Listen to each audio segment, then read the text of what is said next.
welcome to Smart's live online training with myself, Mark Cartwright.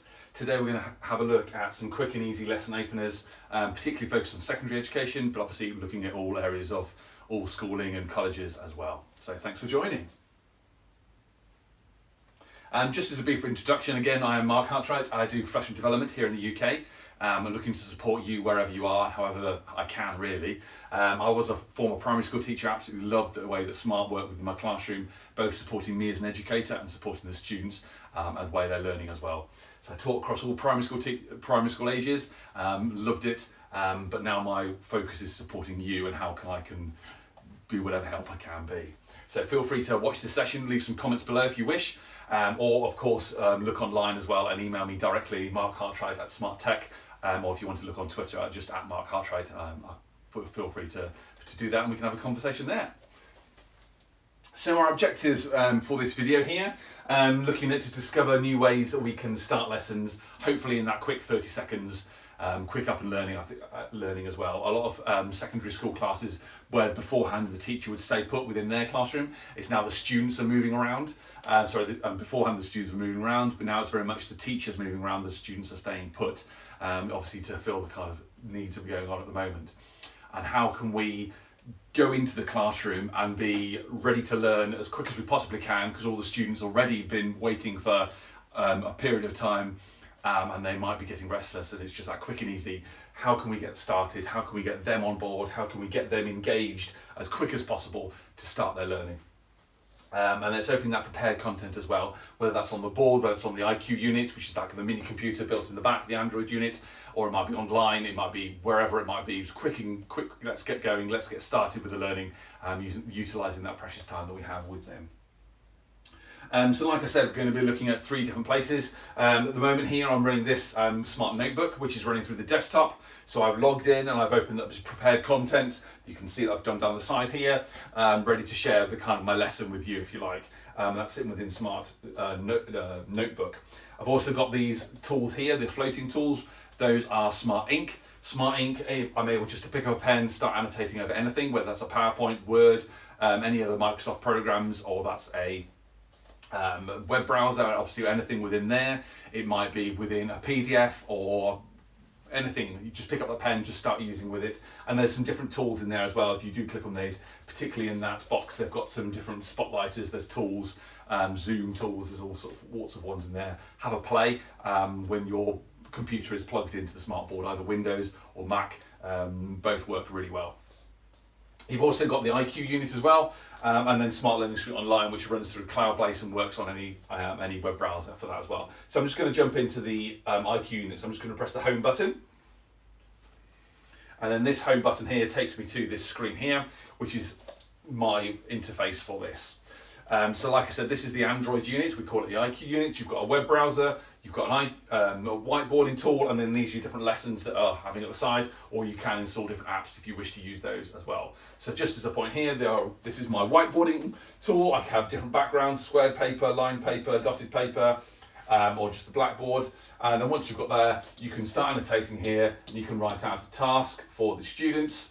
You can zoom it, you can move it around, and then they can access that particular one and get going with that. Or you can also change a different colour pen, you can add text and different widgets at the side here. So if you wanted to do it with a timer, then you can kind of set that for them as well. Also within there, you've got different ways of starting the lesson. It might be a brainstorming one where you're putting a subject in the middle, something that they've already learned or something they've done for homework, or it might be just some new learning, and you can put that there. And then obviously you can annotate over the side. They can fill in those blanks with their desks, or come up to the board and put those up on there. But it's getting started. You've got different flow charts.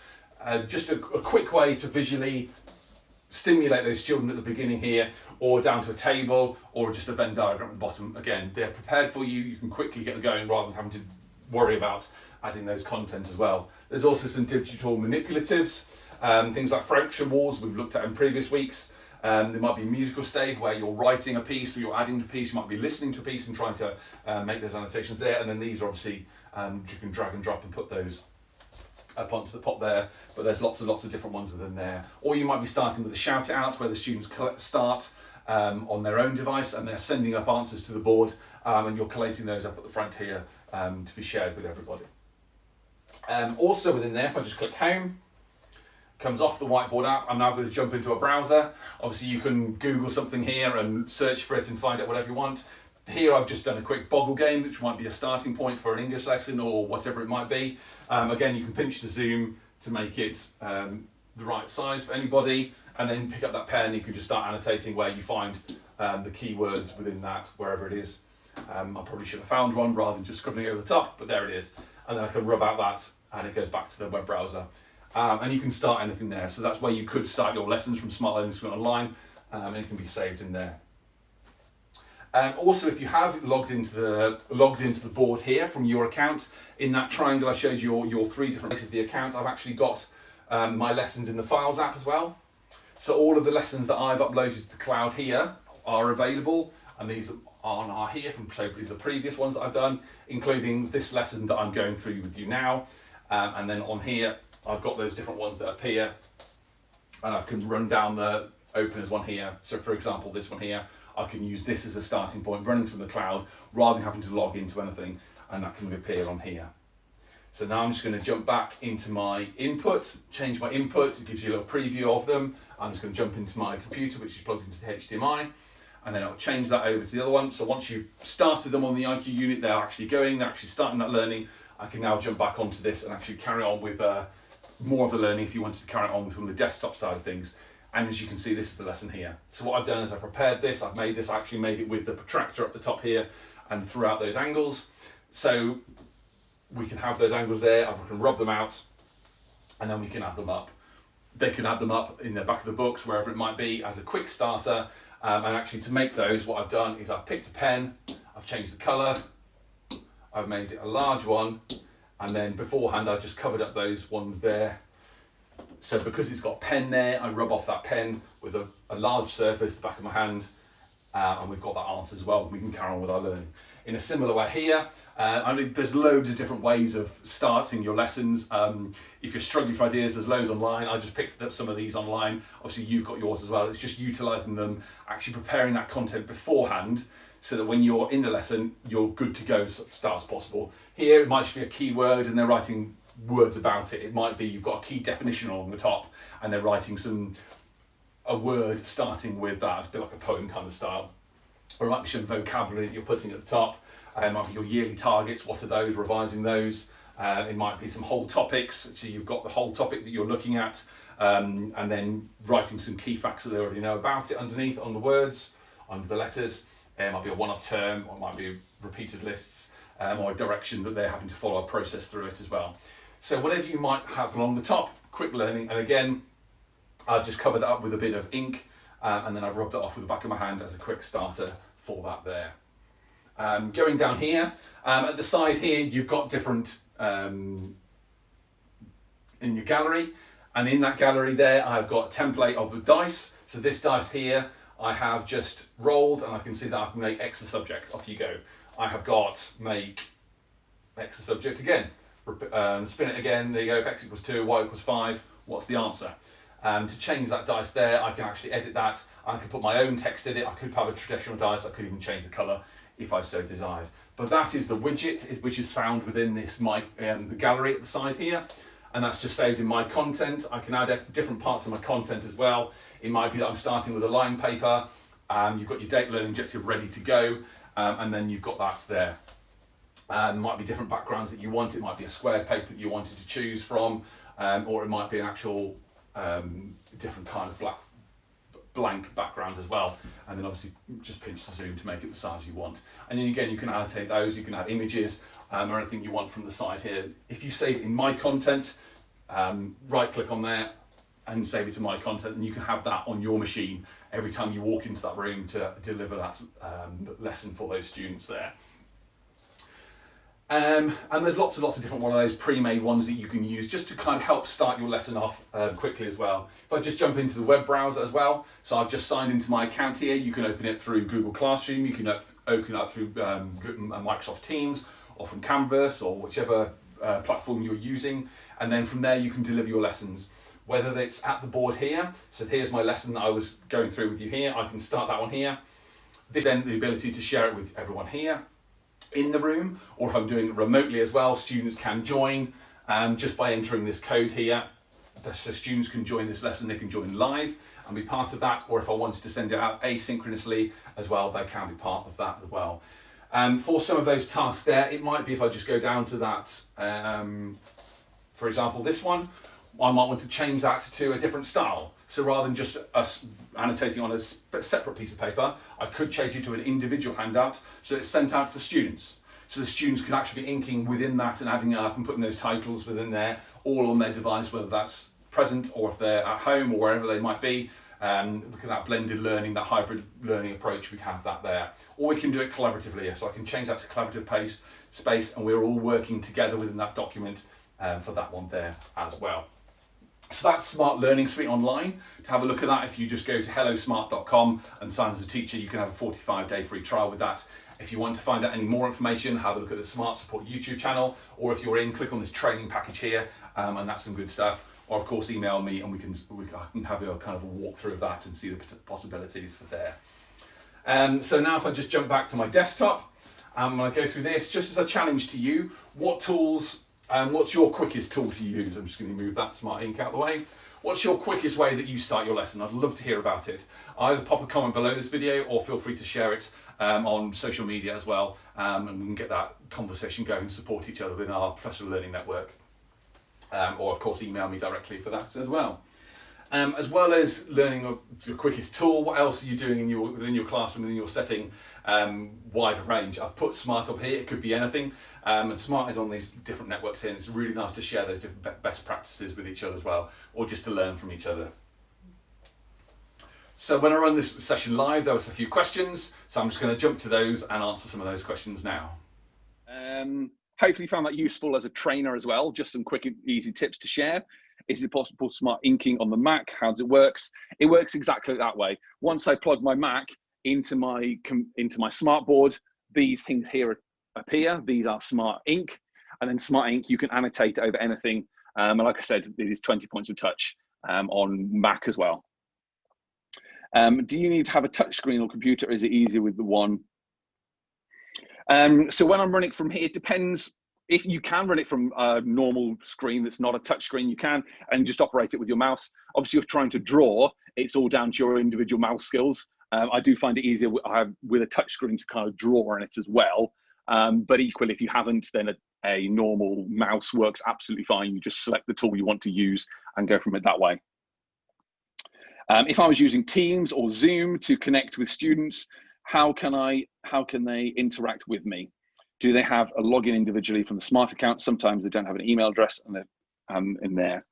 So if you're using Teams, Smart Learning Suite Online is fully integrated with Teams. If you go to the Smart Support YouTube channel, you'll be able to find all those as well, and to see how they work and see how full integration. You essentially use Open Teams and allow the app, and that works absolutely fine. You can then minimize your window and you can run the session separately as well. Through Zoom, it works exactly the same as, well, we're doing it through now. You don't have to have an account. You can just join a lesson remotely and do it that way. To get the hellosmart.com, the students don't need their account. They can just sign in. They can just sign in as a guest and do it as a guest, and then they don't need any credentials. The only issue with that is they won't be able to save it and access it afterwards. But if you do want to just get them involved with it, then they can go in as a guest. But the advantage of signing in is then they can sign into it later on and access that content later on from either their Google Drive or G Suite for education, or through the Microsoft Teams, and then doing it through that way. I had a problem with the account and it keeps saying logged in under a different email address. Who can I help with this? Kathy, if you just email me that directly, and then we can sort that. It might be a technical issue. I'm not entirely sure, just so we can get you supported in a bit more detail, Kathy, and we can go from there. So thank you for highlighting that to me. Does inking work with PowerPoint? Yes, it does. That's just a question that's popped through. So if I open up PowerPoint here, in the settings, I'll just open up that one just so it's got some title. Or not. Let's go for a blank one then, shall we? So if I've got this page here, once I'm on full screen, I just pick up that pen, and that pen can then start annotating within Smart Ink. with Smart Ink within Microsoft. And I have got a few different options here. I've got highlighters, I can add a page. There you go, there's adding a new page with that as well. And then if I just come out of that, you can see that inking is saved within there. And then when I close PowerPoint, I can either choose to save it, choose to close it, saving the ink, or not saving the ink. And that's depending on how I want to as a teacher for there as well. So hopefully that's answered that question. Somebody has Smart Notebook 11 in their class, access to Smart Learning Suite. Do I have through Teams? If you've got Smart Notebook 11, first of all, I'd say there's a free download to Smart Notebook 20. Go for it. Get that done today. Just Google download Smart Notebook version 20 and it'll appear, or email it to me if you can't find it and I'll send you a link. And you can download that and start using it. With the online stuff that works through Teams and the full version of Smart Notebook 20, there is a subscription for that. Ballpark figure, if you've got a smart board, it's roughly about £20–30 per teacher per year. That goes through resellers. I'm not 100% sure on the price of that, but it's about that. And that will give you access through Teams and you'll be available to teach through Teams in that way. Again, if you want more information, just drop me an email and I'll be able to support that as well. It says, Ralph's just commented saying it's not available in PowerPoint. It might be to do with your settings, just to make sure they're turned on. Down here in all your little settings bars here, there's like a blue square. If you click on that blue square and click on Smart Settings, this appears in a moment. Did I click on it? There it is. So this appears here. And within there's your Smart Ink. Your Smart Ink is the inking that we've covered. And if I click on that one there, you've got your different options here. First of all, it turns on straight away when you log on. And then within Microsoft here, there's your enable your plugin. If you've got that enabled and you're using the Smart Ink, it will work absolutely fine. Once you change those settings, you might need to close down your Microsoft programs and open them up again, but that will work absolutely fine and you'll be able to support that. If it doesn't, let me have another go and we'll see if we can address that. Is there going to be a session on using Smart Notebook on Teams? Yes, there will be, Jennifer. There are some already. You'll get an email tomorrow about about where this is posted online. Within that trail, there is a link to how we've used it in the past and we've gone over in previous webinars. But we will certainly address that in a few weeks' time as well. I'm not sure if I've got my Teams loaded. It might take a while.